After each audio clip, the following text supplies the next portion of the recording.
Pemirsa, penyeberangan Sanur nuju Nusa Penida Wiadin Nusa Lembongan kantun mabukak tatkala pandemi COVID-19. Keramosan jagi nganggen jasa penyeberangan kepatutan untuk makte surat keterangan sehat.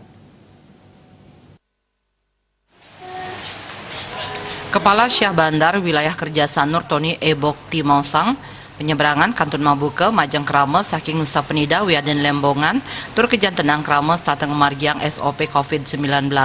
Paiketannya nih taler ngicenin ayahan majang TNI, Polri, ASN krames saning laksanayang pangubaktian krames sungkan miwah kasebelan.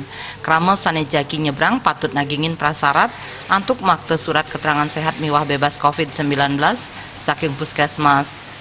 Selami pandemi COVID-19 puniki, penyeberangan akehan ngangkut logistik. Selami tanggap darurat COVID-19, penyeberangan paling akeh wantah side nyiagayang alih ngantos tigang but rahina. Sadurung memargi penumpang katureksain suhu tubuh, tur kailing yang malih mangda anutin SOP penanganan COVID-19.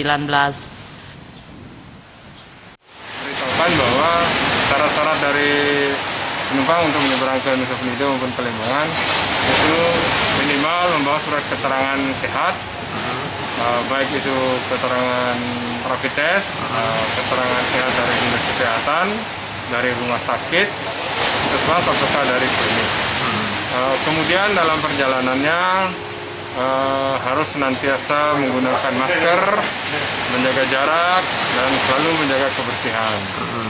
Kami juga mengimbau pada operator sebelum keberangkatan kapal harus menyemprotkan desinfektan di kapalnya, dan juga penyusunan penumpang di kapal itu diberikan hanya 50%, misalnya kapasitas 50, dia boleh diisi hanya 25 penumpang, sehingga di kapal bisa menempati tempat duduk dengan jarak yang ditentukan.